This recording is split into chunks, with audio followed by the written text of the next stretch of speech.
어쩜 이렇게 시간이 안 가는지 정말 버스 안에서 고인 이불 속에서 고인은 언제나 너에게 고인. Assalamualaikum warahmatullahi wabarakatuh.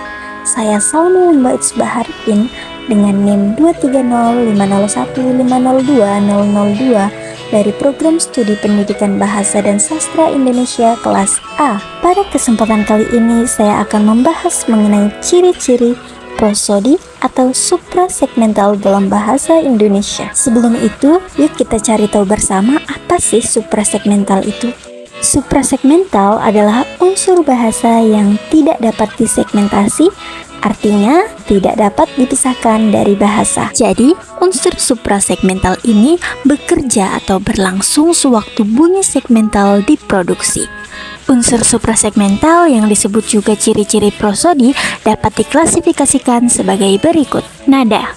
Menurut Abdul Khair, nada atau pitch berkenaan dengan tinggi rendahnya suatu bunyi. Sedangkan menurut Mas Nur Muslis, tinggi rendahnya nada tidak fungsional atau tidak membedakan makna, begitu juga dalam tingkatan lingual yang lebih besar, seperti frasa, klausa, dan kalimat. Bahkan, penuturan yang diucapkan secara berlagu seperti orang bernyanyi pun maknanya sama dengan ketika diucapkan secara biasa.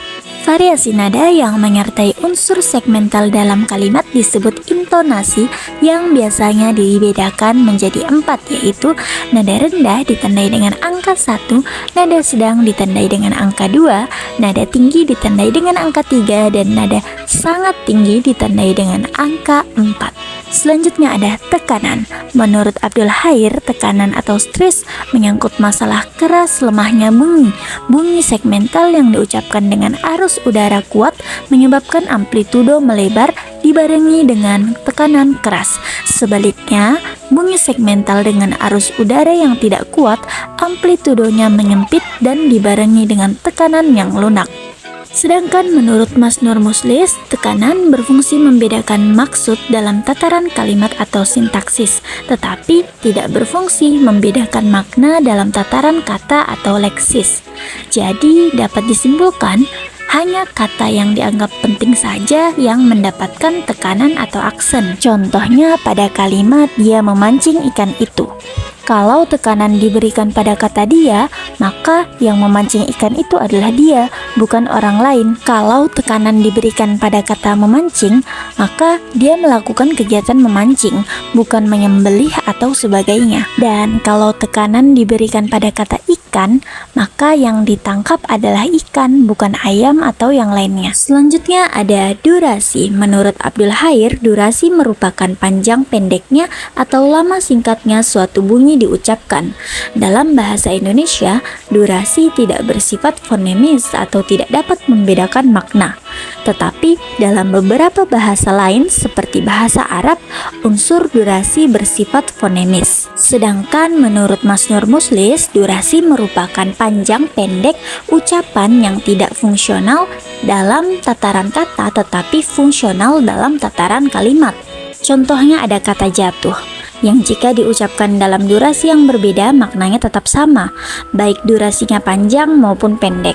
Selanjutnya dalam kalimat saya sedih sekali, kita memberikan durasi yang lebih lama pada kata sedih, yang mana itu menggambarkan bahwa kita memiliki perasaan sedih yang sangat mendalam. Selanjutnya ada jeda. Menurut Abdul Khair, jeda atau persendian berkenaan dengan hentian bunyi dalam arus ujaran.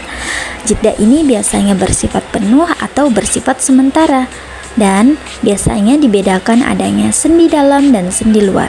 Sedangkan menurut Mas Nur Muslis, jeda atau kesenyapan ini terjadi di antara dua bentuk linguistik, baik antar kalimat, antar frasa, antar kata, antar morfem, antar silaba maupun antar fonem. Jeda antar kalimat lebih lama bila dibandingkan dengan jeda antar frasa. Jeda antar frasa lebih lama bila dibandingkan dengan jeda antar kata. Begitu juga seterusnya. Sebagai contoh, perhatikan perbedaan jeda pada kalimat berikut ini. Dengan perbedaan jeda yang agak lama antara anak dan pejabat pada kalimat 1 dan antara pejabat dan yang pada kalimat 2, makna kalimat itu berbeda. Pada kalimat 1, yang nakal adalah pejabat, sedangkan pada kalimat 2, yang nakal adalah anak pejabat. Begitu juga frase buku sejarah baru pada kalimat 3 dan 4. Pada kalimat 3, pemberian jeda pada kata buku dan sejarah baru, sedangkan pada kalimat 4, pemberian jeda antara buku sejarah dan baru. Sehingga pada kalimat 3 yang baru adalah sejarahnya, dan pada kalimat 4 yang baru adalah bukunya. Yang terakhir ada intonasi. Intonasi dalam bahasa Indonesia sangat berperan dalam pembeda maksud dan kalimat.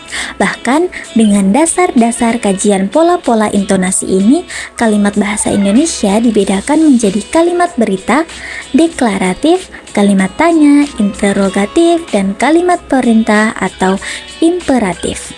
Kalimat berita atau deklaratif ditandai dengan pola intonasi datar turun. Perhatikan contoh kalimat berita berikut. Rumah, rumah mahal. Rumah sekarang mahal. Dari contoh tersebut terlihat bahwa setiap kalimat berita diakhiri dengan pola intonasi 2, 3, 1 dalam penulisan.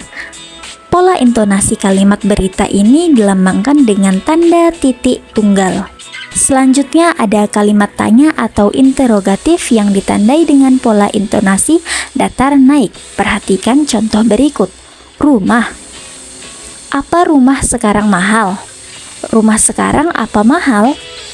Dari contoh tersebut terlihat bahwa setiap kalimat tanya diakhiri dengan pola intonasi 2, 3, 3 dalam penulisan. Pola intonasi kalimat tanya ini dilambangkan dengan tanda tanya. Selanjutnya ada kalimat perintah atau imperatif, ditandai dengan pola intonasi datar tinggi. Perhatikan contoh berikut. Kamu kesini. Kesini kamu. Kamu sekarang kesini. Dari contoh tersebut terlihat bahwa setiap kalimat perintah ditandai dengan pola intonasi 3, 3, 3 dalam penulisan. Pola intonasi kalimat perintah ini dilambangkan dengan tanda seru. Baik, selanjutnya ada kesimpulan. Unsur suprasegmental atau prosodi merujuk pada unsur-unsur non-segmental dalam bahasa seperti intonasi, tekanan, ritme, dan durasi yang mempengaruhi makna dan ekspresi komunikasi lisan. Ciri-ciri ini memainkan peran penting dalam mengekspresikan emosi, mengidentifikasi pertanyaan, atau menekankan informasi dalam percakapan. Baik, terima kasih telah menyaksikan sampai akhir. Mohon maaf bila ada kesalahan dan sampai jumpa di video-video selanjutnya.